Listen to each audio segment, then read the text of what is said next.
font of the foreplay position right before spin. I'm James Miller. I work for the Gulf Coast Community Design Studio. It's a research branch of Mississippi State University.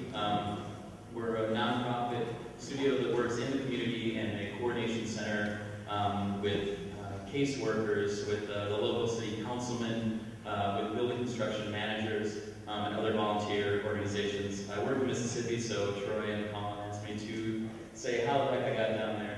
It starts with Cameron Sinclair, Architecture for Humanity. He was our visiting professor at the University of Minnesota. For spring break, we partnered with Hands-On, an organization that's active throughout the nation, but particularly in the Gulf Coast. We'll keep going. I went down there. Mississippi State partnered with 4 other organizations, so we're talking about this slide. And we had a spring studio down there. I'm not going to Minnesota down there. We have 2 other Minnesota graduates, and the University of Minnesota has sent more student volunteers than any other university in the United States of America, so we're very proud of that. We work in the community. There's a large Vietnamese immigrant community. It's a very mixed community. We're involved with statewide projects such as the Housing Demonstration Center that's being constructed so that citizens and designers, construction people can come in and look at different building systems. We're also involved in city planning. We're partnering with the city of Biloxi to redevelop this John M. Henry Beck Park, which Paul and Wynn talked about earlier. Getting involved in community programs, Boys and Girls Club, and redeveloping master plans when volunteer organizations come down. We can get the most efficient use out of these wonderful individuals as humanly possible. These are 2 projects. We're expanding park programs in the park, getting people back in. The Red House is something that we worked on this past spring with students from the University of Minnesota, Boston Architectural Center, Mississippi State, and Auburn University to revitalize that and create a farmers market.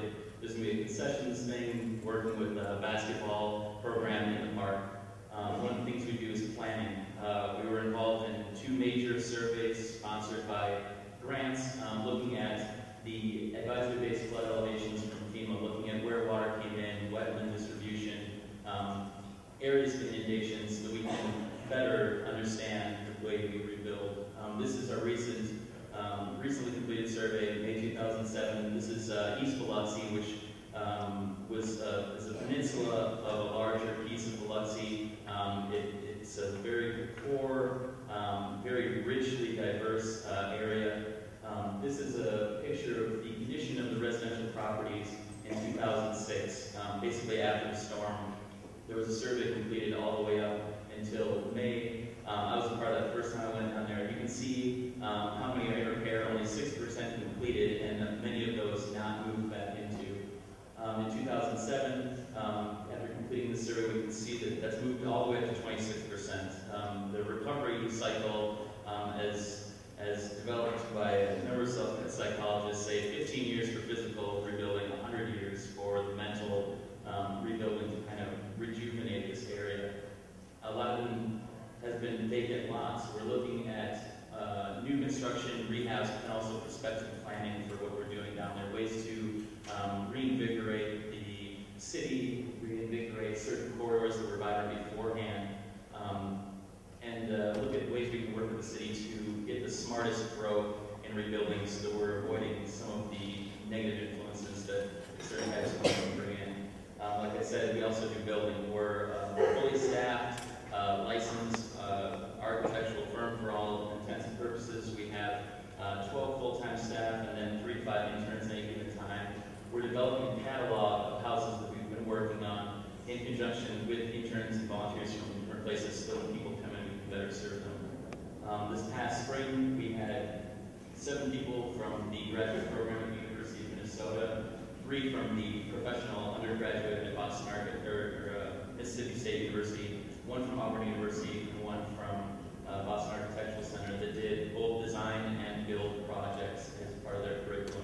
One of the things they looked at was prototype housing. As we said, the biggest struggle for us is how we can grow the communities architecturally and civically, but how we can do it most efficiently in terms of economics, in terms of building material usage.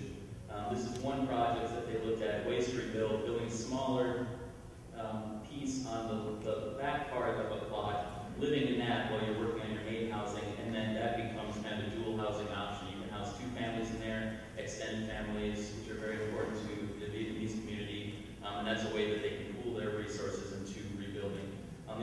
that Paul and Wynn talked about was this design-build option. Having students from the University of Minnesota, I think they had 12 or 13, come down and work with Paul and Wynn to develop this shade structure. And John Hurricane part of these initiatives to get people back in the civic spaces. This spring, I was just recently up here talking to the University of Minnesota. We'll be running another studio that's going to be kind of reorganized. Half of it's going to be kind of a design-oriented, focusing on the elevated, affordable house. The other part, looking at planning and ways to rebuild in wetlands and hurricane-prone areas. One of the other things we do, and we're looking at, is how to rebuild small business. People have spoken about it tonight. It's extremely important to get small businesses, especially in a community like this. This is our Division Street corridor, one of our catalyst projects, looking at available abandoned buildings on there and ways that we can get local businessmen and women back into it. These are a couple of our recent buildings. Marvin Taylor on the top was dedicated. The Tuesday I left, I just missed the dedication, but he's been working with the center for a very long time. Didn't qualify for some grants, but finally got enough money to rebuild that.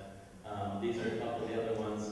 We're doing LEED buildings. We're partnering with Design Corps, Brian Bell, and Penn State University to design this project, which we continue the construction on. And not only will be certified LEED, but we're hoping for a LEED Silver on our budget. And the grants that we're working with is an extremely gratifying piece for us.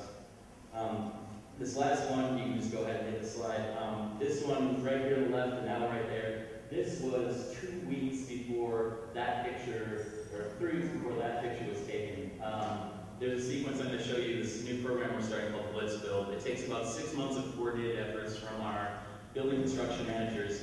But as you can see in this video, pay attention to the date on the bottom. This is a house going up from the first time a stick hits the concrete foundation to completion and the furniture being moved in the next day, 10 days from beginning to end. We've partnered with 7 volunteer groups. We've partnered with individually. We brought them all together. They all